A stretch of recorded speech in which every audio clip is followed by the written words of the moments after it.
It started as a quiet morning on Earth. The sun rose slowly over the cities and people went about their normal lives. Children going to school, workers rushing through the streets, and planes moving across the sky. No one knew that today would change everything. At exactly 9:17 a.m., the sky turned green. At first, people thought it was a strange light or some kind of solar event. But within minutes, the clouds began to twist, and massive shadows appeared high above the atmosphere. They were not clouds. They were ships. Hundreds of giant alien crafts entered Earth's orbit. They made no sound, no message, no warning. Just silence. Deep, heavy silence that covered the whole planet. In space stations and military bases, alarms screamed. Scientists tried to make contact, but the aliens didn't respond. The world's leaders called emergency meetings, but before anyone could act, the first attack began.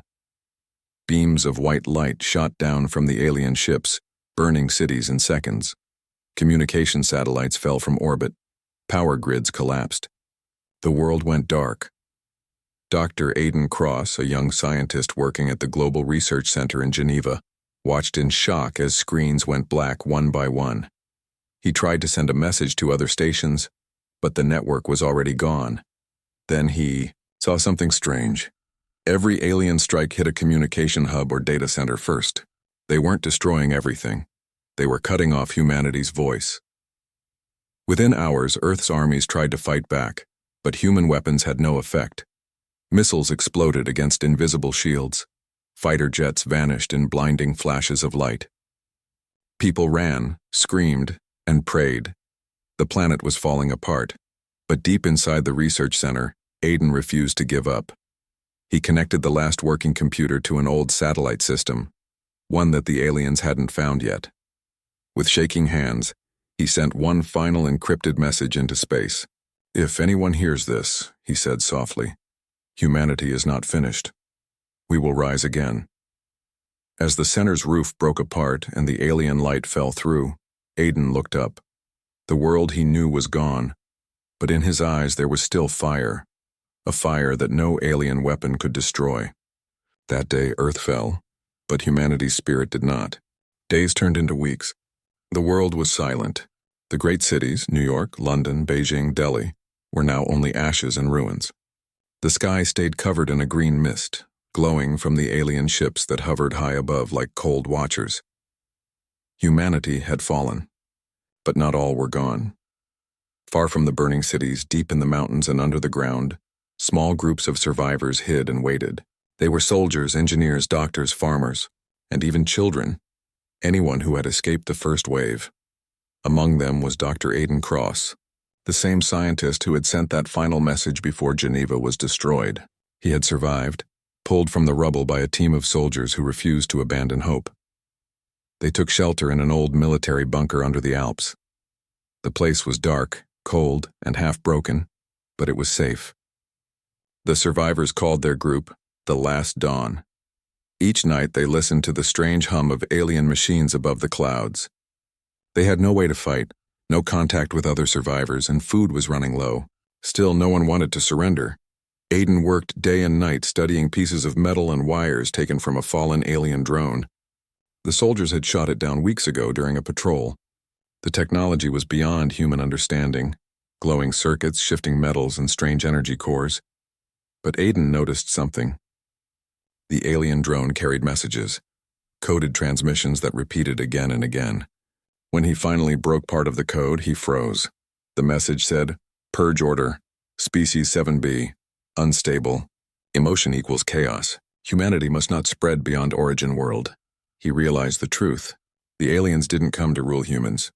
They came to erase them completely. They saw human emotion as a threat to the galaxy. That night, Aidan told the survivors everything. Silence filled the bunker. Some cried. Others shouted in anger. But no one gave up. A soldier named Captain Mira Holt, leader of the group, stood and said firmly, "If they fear us, then we make them remember why." Those words lit a spark in every heart. Humanity had lost Earth, but not its courage. In that dark bunker beneath the broken mountains, the plan for humanity's rise began. They didn't have armies. They didn't have power. But they had something the aliens could never understand. Hope. Weeks passed inside the mountain bunker. Every day was a fight to stay alive, to find food, power, and purpose. But slowly, something began to change. Dr. Aidan Cross and Captain Mira Holt worked together, trying to rebuild broken technology. Using parts from fallen alien drones, they started forming a small research team. Aidan believed that if aliens could bleed, their machines could break. One night, while studying the alien energy core, Aidan noticed something strange. The energy patterns were not steady. They pulsed almost like a heartbeat. It was alive in some way. He realized the aliens used living energy, a fusion of biology and machine. If humans could learn to control even a small part of it, they could create a weapon strong enough to strike back. Mira didn't wait. She gathered her soldiers, trained every survivor who could hold a gun, and built a secret base inside the frozen tunnels under the Alps. The survivors called it the Nest, the heart of humanity's last hope. Across the world, hidden radio signals started to appear, faint, broken, but human. Aidan managed to connect with other survivor groups, one in Australia, one in Canada, and one deep in the deserts of Africa. Slowly, humanity began to speak again. Every small voice carried the same message. We live, we fight, we rise. Using their combined knowledge, the groups created the first hybrid machine, a small drone made from alien metal and human circuits. It was unstable, but when they powered it on, it hummed with blue light and floated silently in the air. For the first time in months, everyone smiled. It wasn't much, but it meant hope. Mira stood before the survivors and spoke with strength in her eyes. They think we're broken, she said. But we are still here. This is our spark. The plan was simple but dangerous. Use the hybrid drone to hack into one of the alien supply ships orbiting above Earth. If they could break in, they could steal technology, maybe even find out where the aliens came from. It was the first step in a long war. Aidan looked at the glowing drone and whispered, "We started with nothing, and now we start to rise." In the silence that followed, the survivors looked up at the dark sky. Somewhere above, the enemy waited. But now, humanity was no longer hiding. It was preparing to fight back. It was a cold night over the broken mountains of Europe. Dark clouds hid the stars, and the air was filled with the low hum of alien patrol ships drifting through the sky. Inside the bunker, the survivors prepared for something no human had done since the invasion, a counterattack. Dr. Aidan Cross and Captain Mira Holt stood over a glowing holographic map. Blue dots showed human positions. Red ones marked alien zones. Aidan looked at Mira and said quietly, "If this fails, they'll find us." Mira smiled faintly. "Then we make sure it doesn't fail." Their plan was simple but daring. The hybrid drone they had built would carry a small human-made explosive and attach itself to an alien supply ship passing over the Alps. Once attached, it would hack into the ship's systems, trigger a meltdown, and destroy it from within. Everyone in the bunker worked in silence. Engineers adjusted wires, soldiers armed weapons, and young volunteers carried supplies. For the first time, fear had turned into focus. At midnight, Mira walked to the surface. The ground was frozen and quiet. Above, the alien ship glowed like a green moon. Aidan activated the drone. Its blue light flickered, then stabilized. "Drone is online," Aidan said softly. "Let's make history." The drone lifted into the air, silent as the wind. It climbed higher and higher until it vanished into the clouds. Minutes passed like hours. Everyone waited. The radio crackled once, twice, when then Aidan heard it. Connection achieved. Breach complete. And then, a flash. The alien ship burst into flames, its green light turning white as it fell through the clouds. The explosion lit up the night like sunrise. Cheers filled the bunker. People cried, hugged, shouted, laughed. For the first time since the invasion, humans had won something. But far above Earth, the victory did not go unnoticed. On a massive command ship orbiting the moon, Xylar Prime, the alien commander, watched the burning wreckage on his screen. His voice was calm but cold. "Impossible. The primitive species adapts too quickly." He turned to his officers. "Find them. Erase them." Back on Earth, Aidan and Mira looked at the rising smoke and knew what it meant. The aliens would come for them, soon, but neither of them was afraid. For the first time, they had shown the universe what humans could do. Mira looked at Aiden and said with a proud smile, "Now they know. Humanity is still alive." And above the mountains, the sky burned, not with fear, but with hope and fire. The victory over the alien ship gave humanity new hope, but also brought terrible danger. Within days, alien fleets filled the skies again. They were searching, scanning, and destroying everything that moved. From their hidden base in the Alps, Aiden Cross and Captain Mira Holt watched the world burn once more. They knew the enemy had found out about the attack. They just didn't know when the counter-strike would come. It happened one morning. A piercing sound filled the bunker. The air shook and walls cracked. A massive alien blast hit the mountain. Rocks fell. Alarms screamed. People ran through smoke and fire. Mira shouted, "Get to the tunnels. Move now!" But the aliens were already inside. Bright lights and deadly drones filled the corridors. Humans fought bravely, but they were outnumbered and outgunned. Aiden grabbed a small metal box, the alien core they had been studying, and ran with a few survivors into the lower tunnels. Behind them, the bunker collapsed. Mira and many others were trapped under tons of debris. The explosion threw Aiden into the dark. His head rang, his body hurt, but he was alive. When he opened his eyes, the world above was gone. Only silence and ash remained. For days, he and a few survivors wandered through frozen valleys, hiding from alien patrols. Hope faded. Food ran out. Some stopped believing.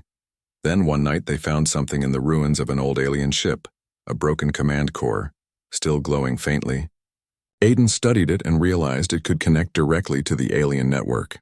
If repaired, it might give humans the power to control alien ships. It was their only chance. He carried the core back to a small cave and began to work. Using old human parts, wires, and circuits, he rebuilt it piece by piece. Days later, as snow fell outside, the core lit up, bright and alive. At that same moment, Mira appeared at the cave entrance.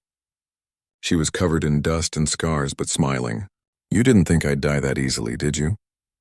she said. Together again, they looked at the glowing core. Aiden whispered, "This could change everything." Mira nodded. "Then let's finish what we started." Outside, alien lights filled the night sky. But this time, humanity had something new, a weapon born from their enemy's own power. The next battle would decide everything. And deep beneath the snow, the fire of human rebellion burned brighter than ever. Snow fell silently over the mountains, hiding the scars of war. Deep underground, inside the last human base, Dr. Aiden Cross and Captain Mira Holt stood before the glowing alien core. After weeks of hard work, it was finally ready. Aiden took a deep breath. "Once we activate it, they'll come for us." Mira smiled faintly.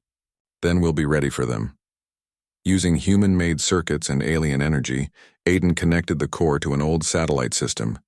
The machine hummed, and a pulse of blue light shot into the sky.